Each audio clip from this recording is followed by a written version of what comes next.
This Sunday night, October 12th at 7 p.m. Eastern Time, tune in for the Sunday Night Livestream event, live storytelling like nothing you've seen before. You won't want to miss this, because on Sunday nights, the screams are live. This Sunday, 7 p.m. Eastern Time. Now time for the story. The dogs howl and yip, waking me from my deep sleep, as they tell me in no uncertain terms that they are ready for breakfast. I slide my legs out from under the warmth of 3 comforters I always sleep under. When the soles of my feet miss my slippers and hit the cold concrete, I want to scream at the top of my lungs, but I don't. This is my life. Some call it penance, but we all have to play our part, so I call it what it is: duty. Trying my best not to whimper and whine like a husky pup, I get dressed and slide into my slippers, skipping the shower since I took one last night before I went to bed. When you work a bar for 16 hours a day, it's best to wash that shit off before sliding between the sheets. Slippering my way out of the bar's back room, which doubles as my bedroom, I walk into the kitchen and start the coffee. Thick, black, mean. That's how we drink coffee up here on the edge of the Arctic. There's no time or room for weak coffee in these parts. I throw some bread in the toaster, then fetch the giant tub of margarine out of the reach-in. I find the even more giant tub of peanut butter and set both on the stainless steel table as I wait for the toast to ding. The bar's commercial kitchen isn't big, but it isn't small. Probably a decent size for a small cafe, but it sure as hell is clean. Gopher doesn't stop until every spot of grease and smear of ketchup is obliterated. The man stays at least an hour after me each night, making his bedtime close to 5 or 6 in the morning. I get to lay my head down around 4 if things go smooth.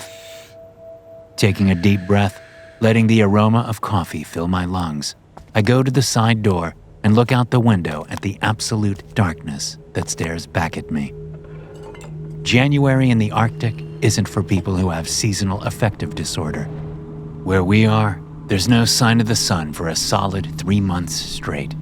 You might catch a sliver on the horizon now and again, but you have to be out in the landscape to see that. I'm never out in the landscape. This bar is my life, my entire world. Ding goes the toast, and I walk back to the counter to slather the pieces in margarine and peanut butter. In the mood for something sweet on the toast, so I hunt around for the honey. No honey. I mumble and slipper my way out into the bar itself. 15 feet of dented, dinged, burned, stained mahogany bar top slices a path in front of me as I come out of the kitchen. On the far wall are 20 booths, all of them 4-tops. We have 12 high tops that can fit 2 people comfortably, 4 people if you squeeze in. 6 regular 4-tops are in front of the very small stage where we do karaoke and open mic nights. I try to make up any excuse possible not to do either of those, but the people want what they want. It isn't a little joint. Can't be, when the whole facility comes here for their rest and relaxation. But it's homey in its own way. Honey, honey, honey, I mutter to myself as I look behind the bar. Finding it by the simple syrup and other sweeteners, I return to the kitchen. My toast is gone. A trail of smeared peanut butter and margarine leads to the back door. A back door that was locked only seconds before and is now cracked open, letting the sub-zero air in. My ankles almost freeze instantly. I hurry to the door and close it, looking out the frosted window at the darkness. I see nothing. But, to be honest, I'm not surprised. We have a wolverine problem. The ornery buggers have adapted to life around the facility way faster than any of us thought. To be honest, I didn't think they'd stick around, but they have. I have no idea how one got into the kitchen without me hearing, but I don't really care. They're gone now. Jesus, can wolverines pick locks with those long nails of theirs? That's frightening. But then, the facility specializes in frightening. I get to making more toast, and double-checking that the door is locked and barred this time. I wait for the toast, not letting it out of my sight. The dogs howl. Damn it, I forgot to feed them. I head back to my room, find my boots, slide those on, grab my sweater and parka, throw those on, then head to the back corridor and the door that leads to the kennels. As much as movies and television want you to think that huskies live outside day and night, waking up covered in snow and happy to be almost frozen solid, they are, after all, dogs. If you offer them a warm bed and plenty of food and water, they'll move inside in a heartbeat. "Hey guys," I say, and the barking increases to an almost ear-splitting decibel. I grab the bucket of food and scoop, and give all 12 2 scoops, slipping it through the bars and into their empty bowls. While they eat, I fill their water bowls and make sure no one has pissed their bed. Nope, all good. The scent of brewing coffee wafts into the kennels, and I sigh at the thought of a mug of steaming joe. When they're done, I grab a switch on the wall and throw it, opening the backs of each kennel so the dogs can go out and do their business, and hang out in the sub-zero temps. They may love coming in for the night, not that you can tell right now if it even is night, but they are still huskies. They'll spend most of the day lounging in snowdrifts and barking attitude at anyone who walks by. With the dogs taken care of, I'm back in the kitchen as fast as possible, praying I don't have to make a third batch of toast. But my toast is ready and hasn't been stolen by wolverines. That's nice. I pour a massive mug of coffee, then grab my toast. Slather, slather, slather. Scarf, scarf, scarf. Gulp, gulp, gulp.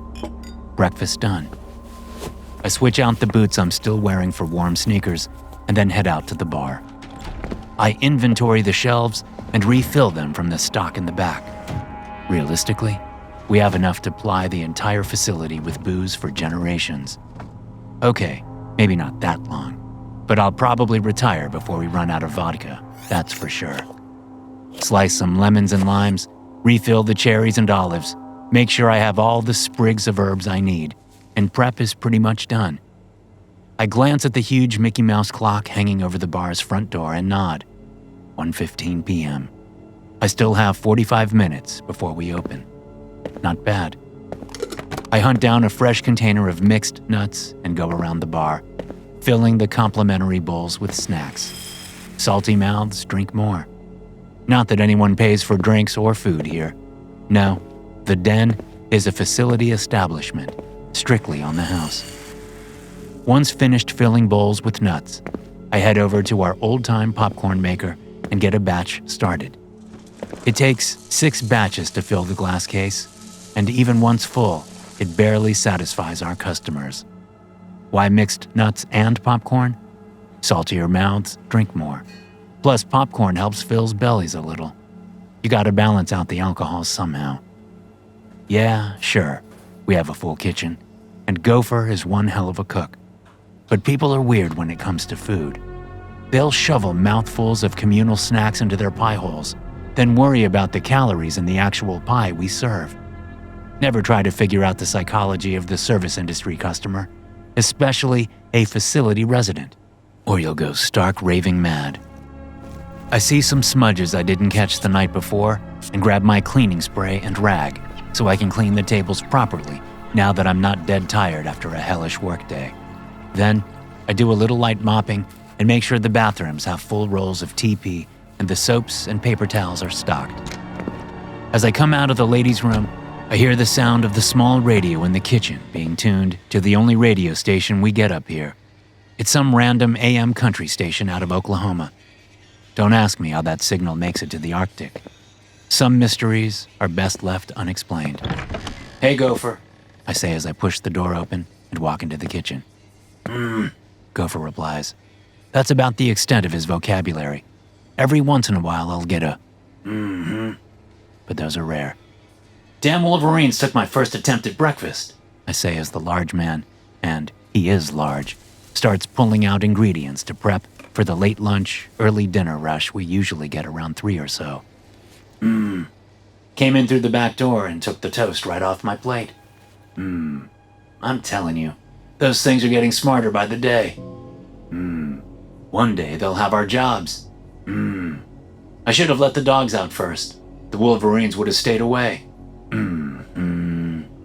Just as he finishes his eloquent reply, and almost in answer to my statement, the dogs explode into warning barks outside.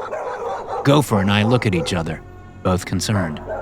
Normally, the dogs are pretty chill during the day. They're never silent because they're huskies, but it's certainly not normal for them to be letting loose with the baying and barking we're hearing now. "I'll check it out," I say. I snag a large flashlight and the thick parka we keep by the kitchen's back door, slip the parka on, switch back to my heavy boots, then turn the flashlight on and step outside into a balmy -8 degrees. Last week, it hit -36.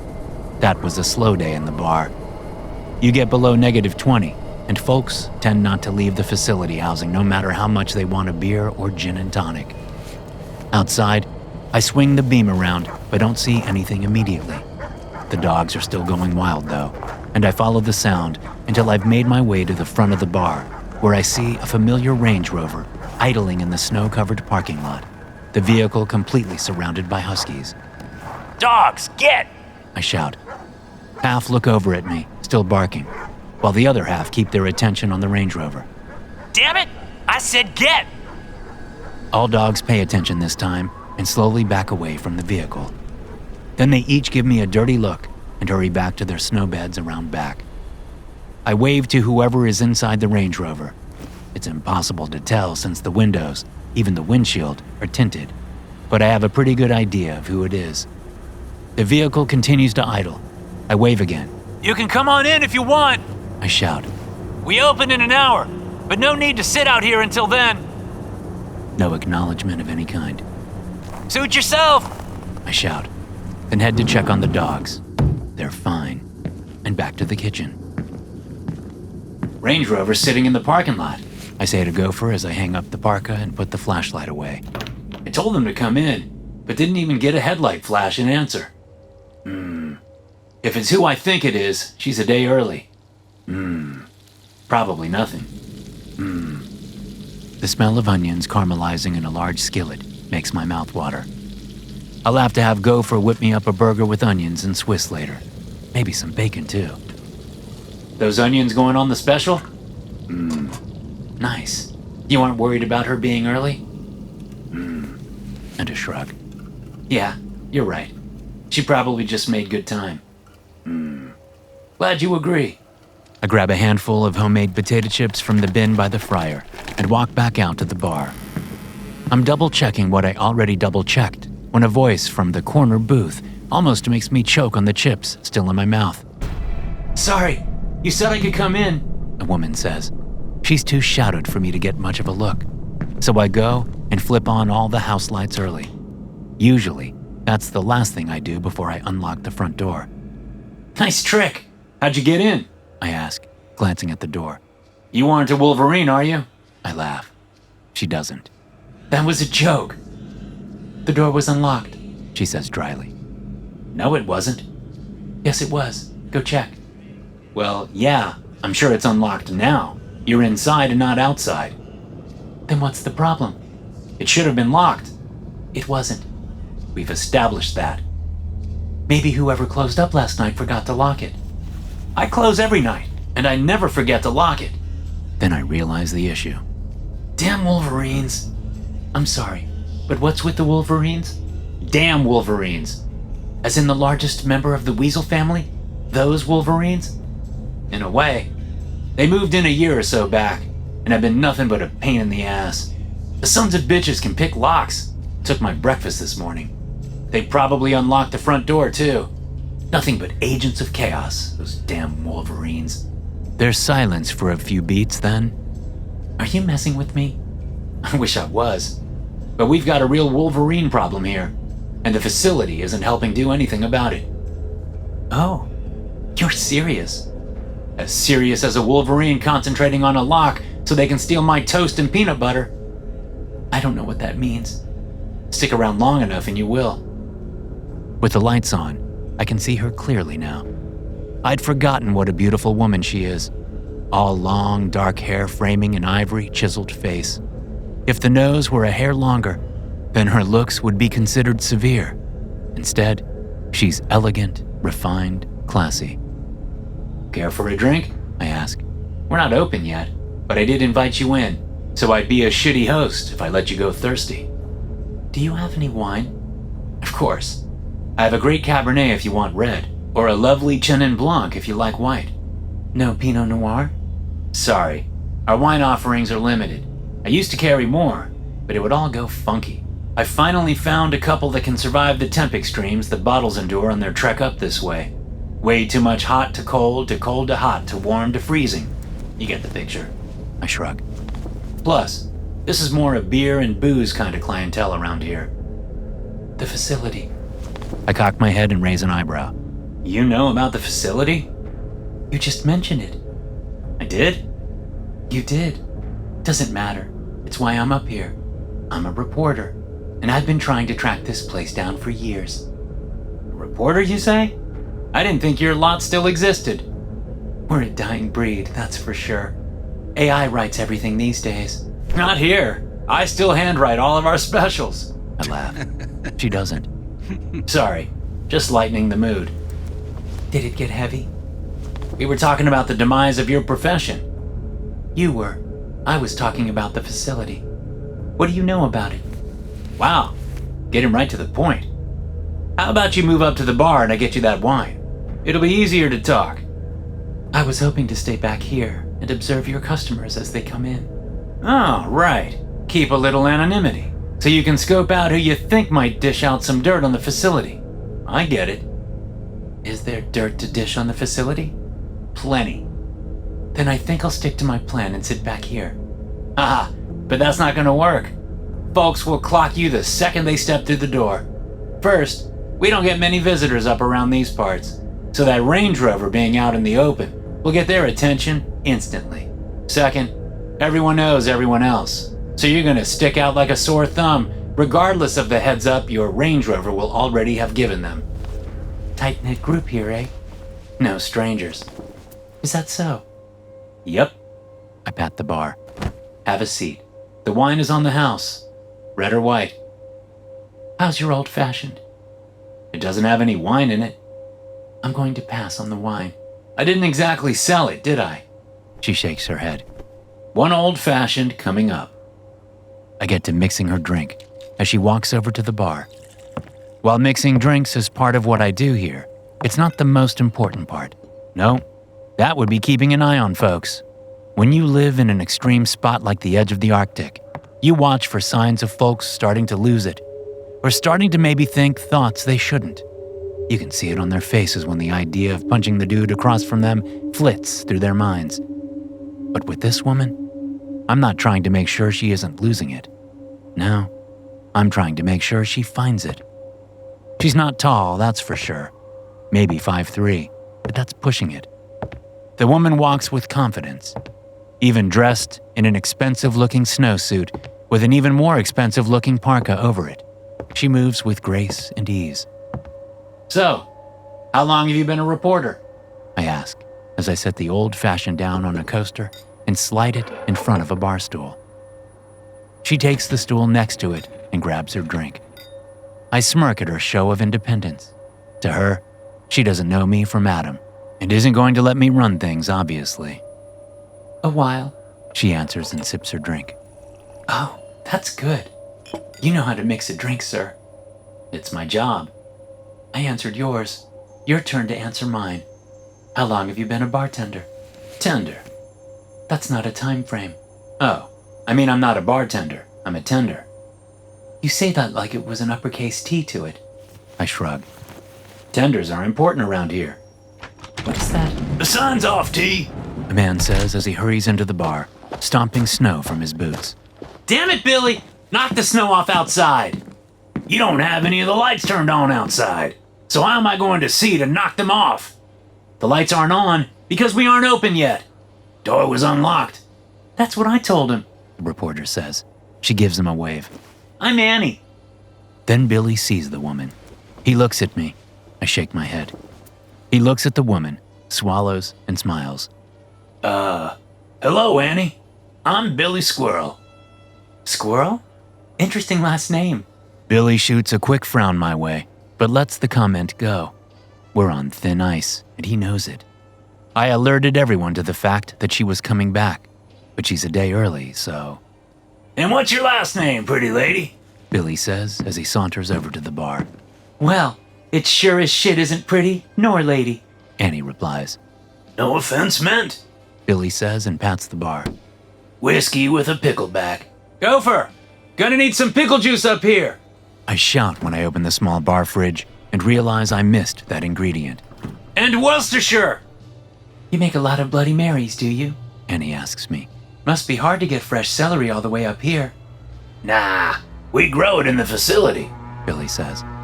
Annie is a reporter, Billy, I say. So? So, we don't tell everything about the facility to reporters, do we?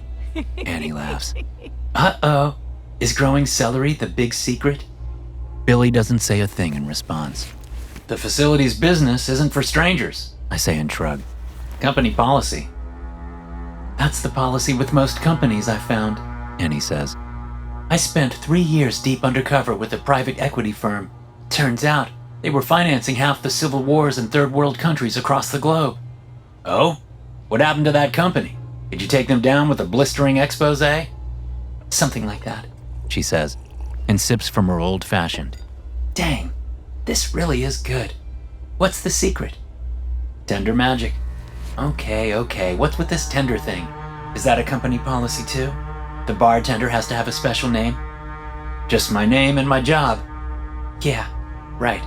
How long you here for? Billy blurts out way too loudly. Dial it down a little, Billy.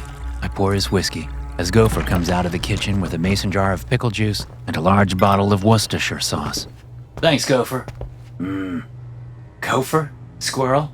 When do Fox and Hound get here? Don't forget about Frog and Toad, I laugh. And the damn Wolverines, Billy says with a sigh. They're getting worse, T. I know. Gotta do something soon. Like what? They're Wolverines. At least they aren't spoiling all the food. They could piss all over the entire kitchen if they want. They got into the kitchen? This morning. Took my breakfast. Little buggers. Not so little though, are they? Annie says. Largest of the weasel family. As you said before. I pour a shot of pickle juice and hand it to Billy. Here you go. Throw it on my tab. He sips his whiskey, then shoots the juice. Ah, tasty. The door opens. Hey, T, the lights aren't on, Jamie Foxx says. Because we aren't? Nah, screw it, I say and leave the bar. Excuse me a second. Jamie, a lovely woman in her 50s, shrugs off her parka and hangs it on one of the many pegs set against the front wall. She pats my shoulder as I move past her to switch on the front lights, then the bar's sign. The den is now open for business, I say. Officially, that is. Who's this? Jamie asks, eyeing Annie, then whispers to me as I pass by her on the way back to the bar. She's early. I know, I whisper back. This is Annie, Billy says. She's a reporter. Annie, meet Jamie Foxx. Fox? Jesus, I was kidding, Annie says, clearing her throat. Wait, your first name is Jamie? Like the actor?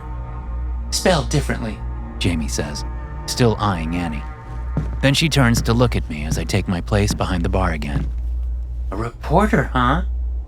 Yep, I say, pouring a pint of pale ale for Jamie, knowing her regular order by heart. Does the facility know she's here? Oh, I am sure they do. I hand Jamie her glass. Then I smile at Annie. Don't worry about the facility. You're gonna be just fine. Not exactly liking the sound of that, she says. Smart girl. Jamie smirks, then takes her beer to one of the booths against the back wall. Yikes. Billy waits for me to refill his whiskey and his pickle juice shot before he leaves the bar and joins Jamie. Is this a problem? Should I have cleared my visit with someone at the facility? Annie asks me. It's usually a good idea, I say. Helps avoid unforeseen accidents. If they're unforeseen, then how can they be avoided? Touché. Am I in danger? Around here? Always. It's not a warm and fuzzy environment. No, I mean from the people who run the facility. Them? No. They won't touch a hair on your head, I promise. Not sure I should trust the word of a bartender. Tender. I knock the bar. This is the bar. I'm the tender. Tender. Got it. I won't make that mistake again. And don't worry. The facility isn't going to be a problem unless you make one for them. I'm here for a story is all, not for any trouble. Well, we have lots of stories. I lean close to her. Jamie back there? Just after she moved up here to work at the facility, she was given a huge assignment. From what I heard, she's the reason the Unabombers were caught. Don't you mean the Unabomber? Ted Kaczynski, right? Ted? Nah, he was a patsy. She helped catch the real outfit behind it all. Outfit? Are you saying there was more than one bomber? I know, right? I think the whole Unabomber moniker was a red herring. There was an entire network of the psychos out there. Okay. I'm not kidding. I laugh at the look on her face. You don't know much about the facility, do you? I know some. No, you don't. Otherwise, you wouldn't have come here the way you did. How do you mean? Obvious. Out in the open. You drove right in and headed straight for the only social spot for 300 miles. If you knew more about the facility, you would have been a little more stealthy. I watch the conflict unfold on her face. How much does she tell me she knows? How much does she pretend to know? How much can she get out of me before I realize she's pumping me for info? Too late on that last one. Not that it matters. She can have all the information she wants as far as I care. She changes the subject. Okay, Tender, what's your real name? I told you. No, you didn't. Yeah, I did. Tender. That's my name. Tender. But that's also your job. Keeps things simple, don't you think? She frowns. Any other questions? A million. Shoot. She watches me, waits for me to show that I'm kidding. But when I don't, she shrugs and asks, what exactly does the facility do? Straight to the main entree, skipping the appetizer. What would be the appetizer? Maybe ask a little history. How long the facility has been here, who it employs, that sort of stuff. Work up to the big question of what do they do. I found that if you don't get to the most important questions immediately, you may not have time later. Ah, you've been a war correspondent. In a way. I chuckle. Okay. The facility helps keep things in order. Things? What sort of things? Oh, you know. Things like national stability, protection of the general population, manipulating other nation-states, training the next generation, and removing obstacles that prevent them from accomplishing any of that. I chuckle again and start mixing her another old-fashioned. She just stares at me. When I set the fresh glass in front of her, I tap her half-full glass and say, drink up, you'll need it. Yeah, she says, and finishes her first drink. What do I owe you? Owe me? Oh no, it's on the house. I can't take free drinks. Kinda ruins the whole impartiality thing. Might look like a bribe. My old fashions are good, but not bribery good. And I don't have a till or a way to process credit cards. So even if you did want to pay, I have no way to accept the payment. Sorry. Then this is the last drink. If you say so. She downs half of the new old-fashioned, then takes a deep breath. All right, enough stalling. Who's stalling? I'm not stalling. No, I am. You kinda threw me for a loop with that answer. Weren't expecting quite so much candor, were you? The front door opens, and a gang of 8 walks in. Raccoons in the house! One of them shouts, and they all hurry toward the back 2 booths, snagging bowls of mixed nuts off the middle tables as they go. Those are for everyone, guys! I yell. The men and women laugh at me. A couple toss handfuls of mixed nuts in my direction. Seriously? Not cool, you damn trash pandas! I get a few boos and jeers at my comment. Then I smell something nasty. Shit! The popcorn! I race to the machine and stare at the smoke coming out of the kettle. Raccoons? Annie asks me as she comes up behind me. Oh, that looks like a mess. Can you hand me that trash can there? I point behind me at the large trash can set next to the end of the bar. She grabs it and hands it to me. Thanks. I get to work dumping the burnt popcorn. Is that supposed to do that? She asks. No, but it does sometimes. I wipe the burnt grease from inside the kettle. This thing is as old as this bar. Been here since the facility opened. A real antique. Yep. So, how long has the facility been open? Oh, just after the Cold War started. So around what, 48? 1948? Certainly not 1848. And we haven't hit 2448 yet, so yeah, 19 would be the number. That's a long time of manipulating other nation-states and maintaining national stability. I will say that the training came later. At first, this place was meant to be a hidden research facility. Then it morphed into much more. Research? What kind of research? I grin as I push the trash can toward her. Can you put that back? Thanks. I start another batch of popcorn, then look around the bar. Finally, I turn my grin on Annie. I think you know what kind of research, or you wouldn't be here. I don't know what you mean. Really? You drove thousands of miles on what? A hunch? Nah, I doubt that. Okay, what if I have a suspicion, but just need confirmation? And you came up here for confirmation? All alone? You have no guide, you have no partner, and you have no way of communicating with your editor or boss or whoever it is you report to. Pretty risky for just confirmation. What do you mean I have no way of communicating? She asks and pulls out her phone, showing it to me. Full service. Sure looks that way. How about you try making a call? She snorts, smirks, and dials. I don't bother to see who she's calling. It won't matter. Her smirk falls away. I'm sorry. Who did you say this is? She listens, and I watch the worry spread across her face. I was trying to call my, never mind. Thank you. Who is that? I ask, all innocence and helpfulness. The facility's main desk. Really? Who would have guessed that would happen? The popcorn pops, and I watch it closely. She remains silent next to me, her eyes on her phone.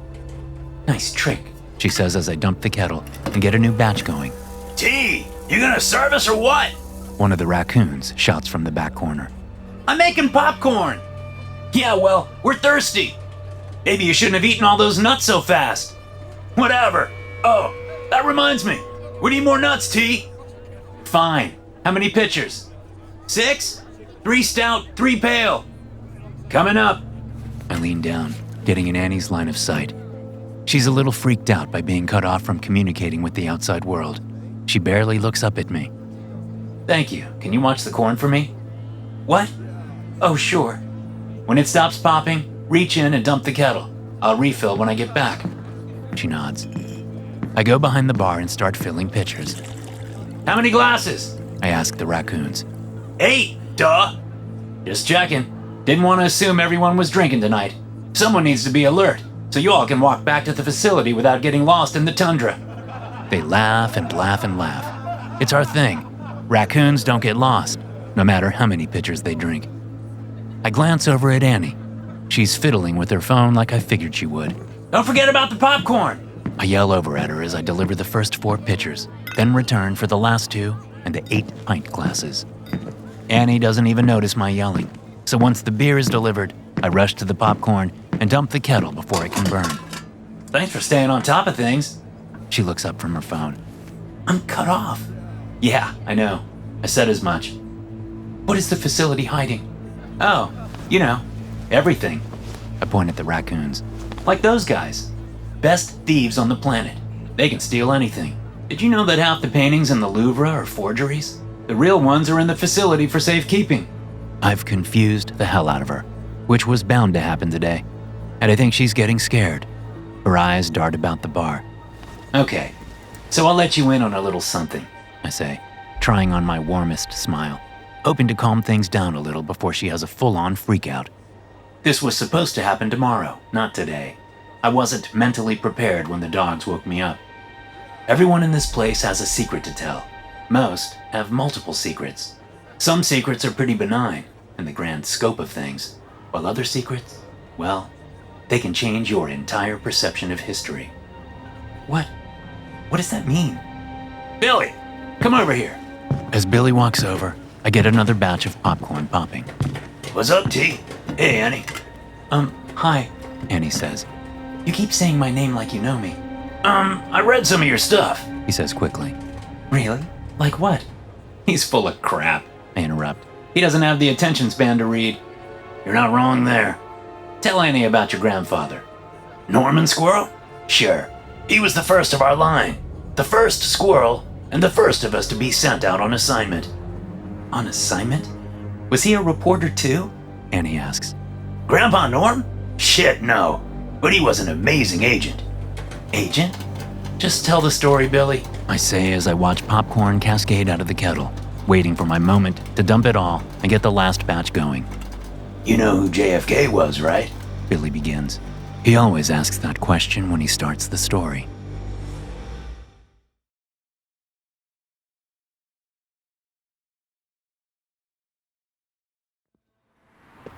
It was a sunny Dallas day on November 22nd, 1963, and Norman Squirrel was enjoying the rays on his face as he walked the city streets, orienting himself to the location. Not that he needed orienting. He'd been in Dallas for a week already, but squirrels are a cautious lot. They have to be. It's a dangerous world, and squirrels live dangerous lives. Not that Squirrel was the last name Norman was born with. No, he was born Norman Shear. He'd grown up in upstate New York to parents who were shopkeepers, until the shop was lost during the Great Depression, and Norman and his parents had to scrape together a living by doing anything they could. When World War II broke out, it was almost a relief for Norman. 3 hot meals and a place to sleep every night. No more itinerant wandering, looking for odd jobs. His belly was full, and all he had to do was not get killed by the Krauts, which Norman excelled at. His army instructors saw his potential immediately, and instead of being thrown into the infantry as cannon fodder, he was recruited for army intelligence. His superiors there understood what kind of animal they had on their hands, and Norman was shipped off for in-country training with a squad of off-books soldiers. No dog tags, no uniforms. They dressed like locals and stuck to the shadows. And it was in those shadows that Norman found his true calling, killing folks quietly. Or not quietly, depending on the job. Either way, folks were going to die if Norman was around. But, as all good things do, the war ended, and Norman was to be shipped back to the States, where he could make a new life for himself and his parents. Maybe open the shop up again. Except, when Norman stepped off the plane, he found himself staring at a frozen landscape that definitely wasn't upstate New York. Norman was part of the inaugural class at the facility, and spent the first year being conditioned, trained, and injected with a certain serum that may or may not have been stolen from the Nazis. The conditioning was so if he was caught, he wouldn't give up the facility. The training was so that while in the field, he could complete his job, any job, without fail. And the injections were to enhance his natural abilities when it came to stealth and speed and agility. Feeling he was ready, the facility sent Norman into the field. That field being Brooklyn. He was to silently, without detection of any kind, kill a local mob boss who was about to make a big move and take over the entire cartel. That would upset the balance in the New York underworld a little too much for the facility's liking. No one notices a squirrel climbing a fire escape. No one notices a squirrel peeking into a bedroom window. No one notices a squirrel leaving out of that same window later, a smear of blood on his cheek. And no one noticed a squirrel walking around the Dallas Book Depository that November day either. After 2 hours of walking, Norman blended into the scenery as people began to show up to line the road, ready to wave and cheer for the arrival of President John F. Kennedy and his beautiful wife, Jackie. Of course, no one noticed Norman skirt the grassy knoll and ease himself into the little bit of shadow the sun afforded. They also didn't notice when he crouched down and checked the package left for him, a brand new M21, which was a highly modified M14 that had been outfitted into a sniper rifle. The sun rose high in the sky as noon approached. Norman sat down, looking like the transient he used to be. If anyone glanced at him and his package, they'd see a bum with a bindle. The motorcade came around the corner, and with practiced ease, Norman slid the rifle from the package, loaded it with 3 cartridges, put the rifle to his shoulder, took aim, and fired once, twice, 3 times. In the chaos, Norman slid the rifle back into the package, picked it up, and slipped away. The fact that 3 transients would be nabbed by the police later and subsequently released was a simple coincidence. The facility couldn't have been happier.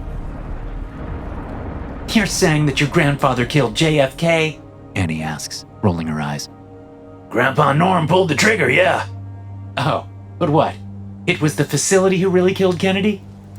Is this working? Billy asks me. Not if you say it like that, I reply and punch him in the chest. Annie waits for a second, then bursts out laughing. Nice try. Maybe lower the bar a hair before you tell a story like that. Billy shrugs. You may not believe me now, but you will. Thanks, Billy, I say. You can go back and drink your drink now. Can I get some of that popcorn first? Sure, Billy. Billy scoops popcorn into a paper dish, tosses a couple of pieces into his mouth, then starts shoving it all in until his cheeks almost burst. He refills the paper dish and walks back to his booth. Jamie is glaring over at me and Annie. I wave. She doesn't. What the hell was that? Annie asks. Let's get you another drink, I say as the last batch of popcorn is finally done. I take her by the elbow and walk her over to the bar. The place is filling up now. More foxes arrive, a couple of coyotes. A murder of crows takes over the middle four booths, each bopping from seat to seat, perching up on top of the backs, making a racket like crows do. 2 20-somethings enter, and I wave. See those two? Best trackers the facility has. Their parents were the best, but their offspring have them beat by a lot. I mean, you take 2 outstanding bloodhounds and bring them together. What do you expect? This is all an elaborate joke, right? Annie asks. She rubs her temples. How are you feeling? I've been better, She says while still rubbing. Then she whispers to herself. What am I doing here? This'll help. I set a fresh drink down in front of her. Trust me, drink up while I order you some food. You need a little energy for what comes later. No. She stands up. She pushes back so fast that her stool topples over, and the noise brings all conversation to a halt. Comes from behind me, and I see Gopher peeking out of the kitchen door. Ah, perfect. Can you get Annie a burger and fries ASAP, Gopher? He's gone right away. All good here, folks. I hold my arms out. Just a little readjustment. Looks like more than a little. Wasn't she supposed to be here tomorrow? One of the raccoons says before being hushed by the others. Have a seat, Annie. I go around to pick up her stool. She backs away from me quickly. No, this isn't what I thought I was walking into. She looks around as if she fears being attacked at any second. I knew it would be dangerous, exposing an organization like the facility. But this is way past danger. This is pure fucking insanity. Pure fucking insanity is the best kind. The same raccoon says, getting hushed even louder this time by the entire bar. Jeez. Sorry. Annie, it's all okay, I promise. Shit. This escalated way too fast. I should have doubled the dose in the first drink. You promise? You promise? I don't know you. Your promise means nothing. She turns and runs from the bar. Everyone watches her go, and as soon as the door closes behind her, all eyes center on me. She'll be back, I say. It's cold as shit out there, and she's not used to it. Some eyes linger a moment, but most return their attention to what they were doing before the interruption. The place is filled with chatter in seconds. Gopher says when he comes out of the kitchen with Annie's burger. Annie hasn't returned like I thought she would. Set it on the bar. I'll be right back. I hurry out the front door, hoping Annie hasn't wandered off.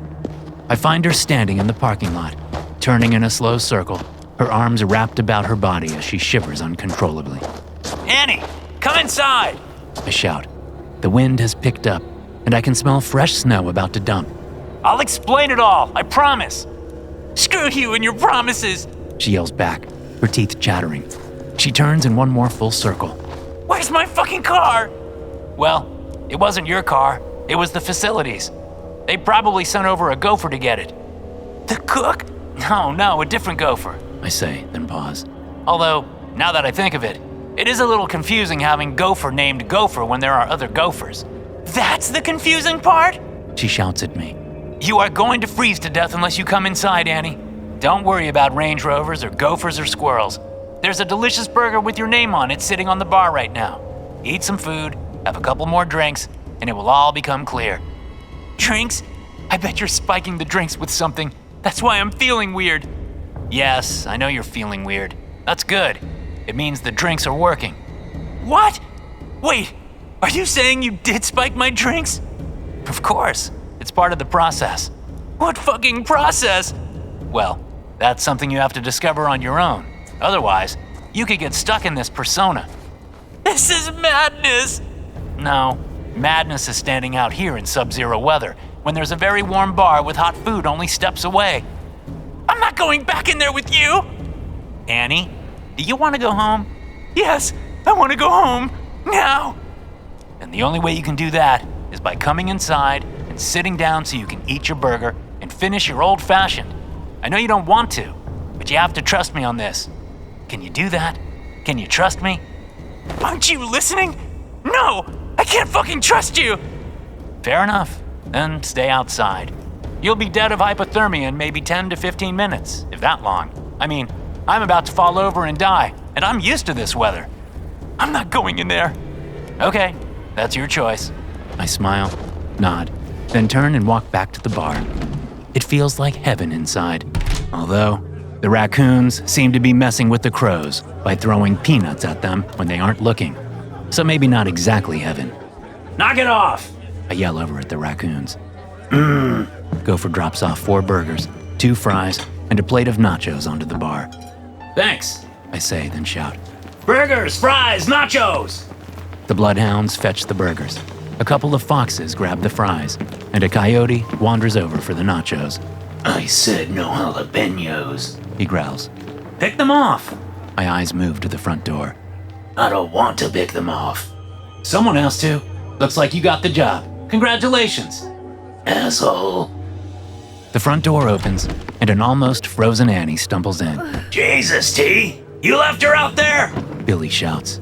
He and Jamie get up to help Annie over to the bar, then sit her directly in front of the waiting burger. Nice tendering tender, Jamie says to me when she and Billy walk away. Come on, she's a day early. Bullshit excuse, T. I sigh. Jamie isn't wrong. I'll get you a cup of coffee, I say to Annie. Gopher has a full carafe set up on the back of the bar, and I pour Annie a piping hot mugful. She wraps her fingers around the mug and brings it in close to her chest. I'll get you a blanket. I hurry back through the kitchen into my back bedroom, snag a comforter from my bed, and rush back to the bar. When I wrap it around Annie's shoulders, she breathes deep. I know that smell, she says in a small, shaky voice. Why do I know that smell? The answer will come to you. Sip some coffee, eat some burger, drink your old-fashioned. You're drugging me. I know it. We already established that I am, in fact, drugging you. Yes, but not the way you think. The drugs aren't why you feel weird. That's you doing that. The drugs are only helping the process. What process? You keep saying there's a process. What is it? That I can't tell you or it ruins the process. Oh my God! A few heads turn, but my quick glare sends them looking the other way. Annie's shivering slows, then stops. See? You're already adjusting. I nod at her food. Eat, please. It helps. If you say process one more time, I'll kill you with this swizzle straw from my drink. I swear to God. I believe you. And I wasn't going to say that word. Liar. Maybe. I crack a smile. The food does help. It'll settle your nerves some. The drugs in your drink can take a toll. Why are you even drugging me? I can't answer that without saying the P word again. And I can't explain the actual scientific reason anyway. That's above my pay grade. I leave that for the chemists in the facility. I gotta get out of here. I know you feel that way, but that didn't go so well last time, did it? You almost froze to death out there. A pack of coyotes walks in. I catch the eye of one of them, and she heads to the bar, sitting down one stool away from Annie. Hey, T, she says. Hey, Annie. She's early. She is, I say. What does that even mean? Annie groans. I was going to ask how it's going, but it doesn't look like it's going well, the woman says. Yeah, she's a little discombobulated. Some tender you are, T. Then she pats Annie's arm. It's going to be fine. Don't worry. How do you know my name? Annie asks the coyote. I butt in before she can answer. Annie, this is Elizabeth Coyote, the best con artist in the Western Hemisphere. I'm a bit of a trickster. She gives Annie a wink. Right, coyote, trickster. I get it. Annie says. You get it because it's coming back to you? Or you just get it from a mythological standpoint? Elizabeth asks. She looks at me and I shake my head. Okay, not the time for those questions. Right now, what you need is to get some food in your belly. It's all drugged, Annie whines.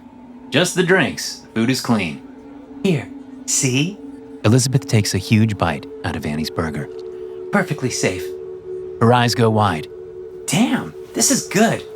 Is go for caramelizing the onions again? Yep. She holds the burger out to Annie. Have a bite, please. Just a little bite. You people are all mad. No arguing that. Elizabeth chuckles. Bits of burger fly from her mouth and splat onto the bar. Sorry, I'm a messy eater. I can get you a different one. I say to Annie. And you can even go back in the kitchen and watch Gopher make it, so you can see there's no drugs. You say that like it's a comfort. Annie replies and shakes her head. But you've already admitted to spiking my drinks, so fuck you. Glad to see your fighting spirit is fine and dandy. Elizabeth stands up. Good luck, T. I'm going to hang with the pack. Give me a shout if you need more help. She snaps her fingers. And how about 6 burgers, extra fries? Those onions are delicious. On it. Annie stares at the partially eaten burger. I can get a fresh one? I'll let go for now. I put in the burger orders, fill some pitchers of beer, fix a few cocktails, and keep an eye on Annie. I need to change my tactic. I should have played along more and eased her into things. I think Billy's showing up too soon threw me off. I deliver the burgers that Gopher sets on the bar, saving Annie's for last. When I come back and set it in front of her, she seems to mouth a little prayer, then digs in. Don't choke, I say, then back up when her eyes shoot daggers at me, while her mouth chews. Sorry. After she swallows and sets what's left of the burger back onto the plate, I move back closer. So, which paper did you write for? Website, She says. online journal. My bad. The name of the journal? The Stack. Really? Your bar is called The Den, and your name is Tender. I wouldn't judge. Fair. A crow comes up, and I mix a cucumber martini for her. After she leaves, I pour myself a beer. Drinking on the job? Annie asks. Felt appropriate. Everyone else is drinking. Yeah. But are they on the job? Always. She frowns. I smile. So, tell me why the Stack sent you up here to investigate the facility. Her frown deepens. Well, I kinda took the initiative and came on my own. Oh? And why is that? I'm not sure. I got an email tip that something was going on up here, and I sorta got in my car and just drove. The frown twists, and I see she's about to panic again. Sounds like a solid plan. I laugh. What exactly did the email say? I don't remember. She pulls her phone out, then stops and shoves it back into her pocket. Right. No communications. Nope. I fix a few more drinks and hand them to my guests. What kind of car do you drive? A Prius. She says immediately. Her eyes go wide. But I drove up in a Range Rover. You did. And that Range Rover is gone because you said a gopher from the facility probably picked it up. I did. And Elizabeth called me Annie. She did. But that's not my whole name, is it? It's not. Then what is my whole name? Why ask me? Can't you remember? No. You will. How do you know? Because you always do. Tammy Bloodhound sits down next to Annie with her back to the bar. Is it getting unjumbled in there yet? She asks Annie, nudging her with her arm. Do we know each other? Annie asks. That answers that. Tammy says and crosses her arms. Want to hear a story? Everything is a story right now. Does this one have a happy ending? Oh shit, no. I mean, sorta, I guess. Depends on whose story you think it is. Sounds great. So, my brother and I were supposed to be tracking this serial killer. The guy was murdering witnesses left and right. And not in just one city. He was killing in Phoenix and Cleveland and Miami and Tulsa, all over the place. But we had an idea of his identity. He wasn't too hard to figure out. He was making appearances all over the country. Appearances?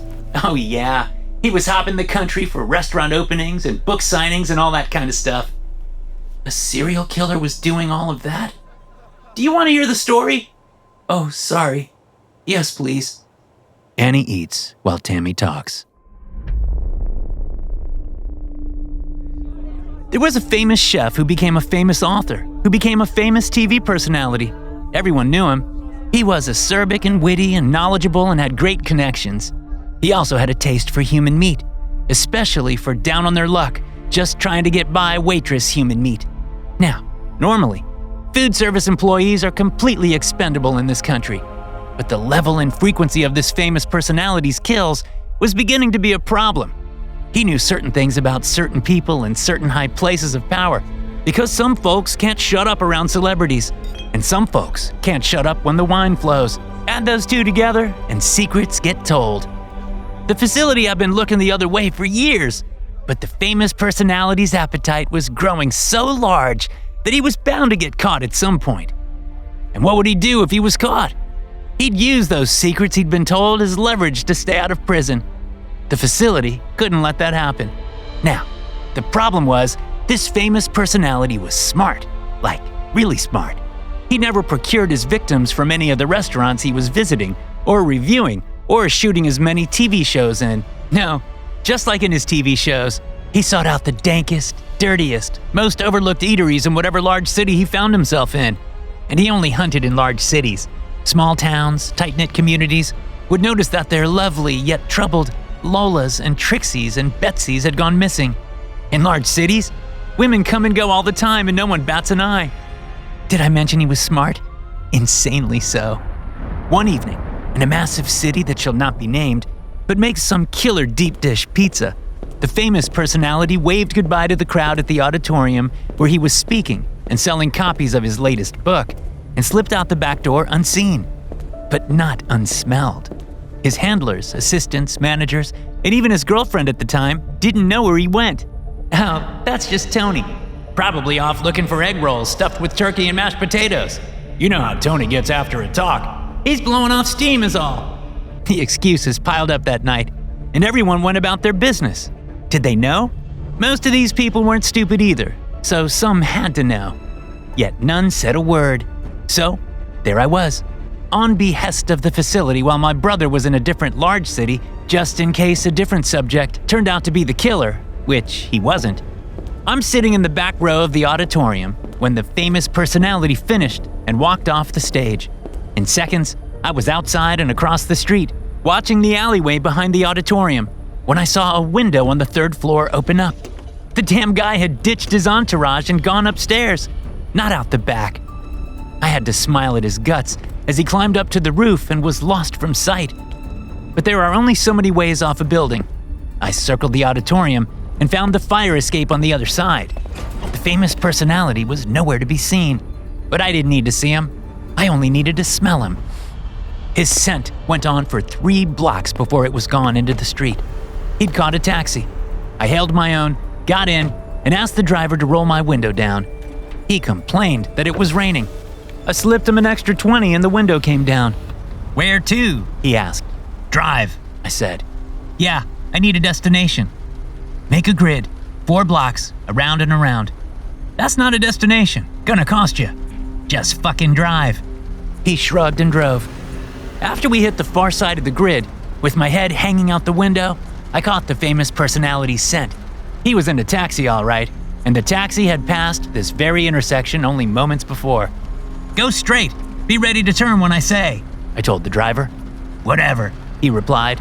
20 blocks and a bridge later, I had the driver stop. "Here." I shoved a wad of cash at him. I was never here. "Whatever." He drove away before I had even closed the door. It slammed shut, and as I watched the taxi drive off, I made a call to a certain squirrel. "The driver will be a problem," I said. "Not for me," the squirrel replied. I had to walk another 8 blocks before I found the building. It was nasty, more than just run down, and probably a week away from being condemned. But it was the right place. Not many shitholes like that have the smell of rosemary wafting out of the windows. I followed my nose around the back of the building and found a door that had a very large man in a black suit standing in front of it. That was a problem. I made the call. "He's not alone," I said into the phone. "How many are with him?" the facility asked. 2 others, a man and a woman." "Can you smell who they are?" "Yes, power couple from Europe." "Nationality?" "French." "Are they who we think they are?" "Yes." "Tell me when they leave. We'll deal with them another time." So I sat back in the shadows and waited. An hour went by, and I could hear the muffled screams of the victim. Then, I had to fight my urge to vomit when the smell of cooking meat hit my nose. I probably could have saved whoever the woman was, but that wasn't my assignment. I was there to track only. 2 hours, 3 hours, 4 hours, 5 hours. The night dragged on. Then, just before dawn, the back door opened and the European power couple from France stepped out. The man in the black suit went with them. I made the call. He's alone. Good. Return home. Nice job. I don't know how many squirrels they sent. I never saw them. All I know is that the famous personality was found dead later that day. An apparent suicide. Too bad. I really liked his shows.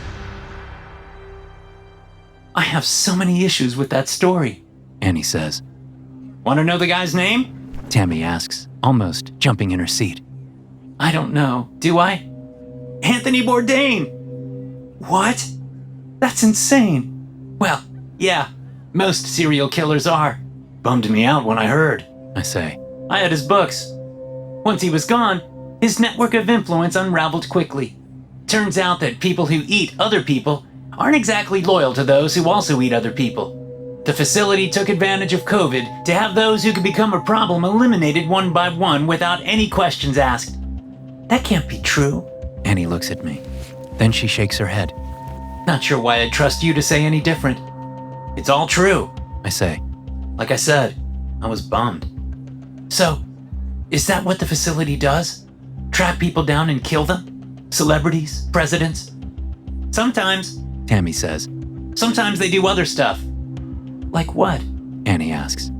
Thanks, Tammy. I say, ending story time. You and Trevor need anything? Nah, we're good. Heading out early tomorrow to track down Jeffrey Epstein. Don't want to be hungover. Epstein? He's dead.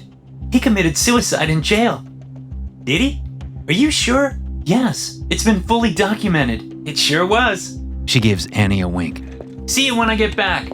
She pushes off the stool, then barks at her brother. Trevor, let's go. A hangdog look settles on his face as he nods and gets up to follow his sister out the front door. So, you were undercover in some equity firm before you had the bright idea to drive a few thousand miles up into the Arctic? Is that what you said? I ask Annie. Gopher comes out and sets a basket of fries in front of me. Thanks, Gopher. You can never have too many fries. I shove a handful into my mouth and chew slowly, waiting for her to answer. Yes, Annie finally says, eyeing the fries. Hers are gone. it'll change the entire global political landscape for decades. Wow. Sounds like you really made a difference. I tried to. I really did. But in the end, it turned out that the biggest newspaper in the state was just as crooked. That's the newspaper you worked for, right? What? No. I worked for an online journal. Hold on. Why did I tell you that before? I didn't work for an online journal. I worked for the Polster Tribune.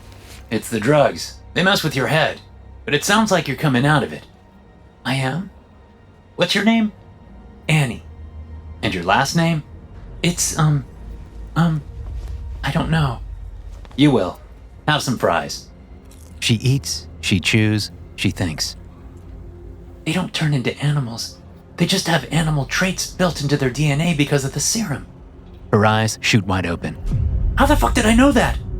I told you that you were coming out of it. It takes time. Annie spins around on her stool and points at one of the coyotes. He conned a billionaire out of most of his fortune, sending the markets into a tailspin when the guy started selling off his stock in order to cover the loss. The coyote looks around, then shoots a, "What the fuck?" look at Annie. Maybe don't point. I reach across the bar to lower her arm. Her arm shoots back up. That crow spied on the leader of the US Senate and blackmailed him to change a key vote. I reach out again and lower her arm. Someone is going to bite that finger off if you don't stop. Oh, sorry. Sorry, everyone. There are some mumbled words, but everyone has pretty much stopped wondering and worrying about Annie and are just enjoying their evening. When she turns back to me, there's a new light in her eyes. You, she says, but doesn't point at me. I know you. How? I don't know. You tell me. I can't. It's not there. How do I know you? If I told you, that'd be cheating. I kinda need you to get there on your own. The facility is neutral, she states. They don't pick sides. They find what needs to be fixed, and they fix it before a catastrophe can happen. I only smile.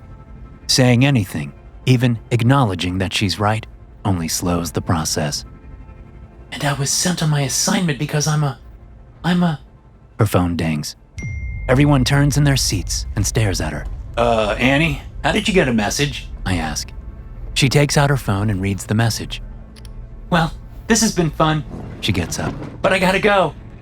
Her entire being and demeanor have changed. Annie, what's going on? I ask, more than worried. I press a button under the bar that I've only had to press once before in my time with the facility. That was not a good night. Sorry, Tender. I really hate to do this to you, especially with our romantic history and all, but duty calls. Duty? What duty? What's going on, Annie? Do you remember everything? Do you know who you are? Of course I do, silly. She holds up her phone. I just needed a little nudge from the organization. You know them, right? Kinda like the facility, but definitely not neutral. Gopher! I shout as I keep pressing the button over and over. Gopher! Everyone in the bar jumps to their feet. Now, I apologize for this, folks, Annie walks toward the front door. but business is business. Annie, where are you going? What are you talking about? I yell. I hear clanging from the kitchen, and Gopher yells. Then gunshots ring out, followed by a deathly silence. The bar explodes into action, most everyone racing for the front door. None know what to do about Annie, so they leave her alone as they try to escape the bar. Half are outside when more gunfire erupts. Screams are cut off instantly. Then, a deep rumbling shakes the bar, and my ears pop from the pressure of a massive explosion. Annie? You brought them here? You brought the organization here to take out the facility? I gasp as the kitchen door opens and 6 gunmen surround me. But why? We were bringing you in. We were bringing you home. Home? This isn't my home. And my name isn't Annie. It never was. She says as I feel the cold steel of a pistol pressed to the back of my head. And you want to know why, Tender? It's simple. Because the only true thing about me is my last name. You know that name, don't you, Tender? Mole, I whisper. Exactly. She nods. I shake my head. The pistol barrel follows right along. This just isn't possible. I say. How could you even pull this off? You had to have help. I did, She says with a grin. The voice holding the pistol says, Thanks for the toast this morning, Tender. Really hit the spot. the asshole's breath still smells like peanut butter. Goddamn Wolverines. I mumble. The last thing I hear is the click of a trigger. To hear more stories like this, be sure to hit subscribe and turn notifications on. I'll see you in the next one.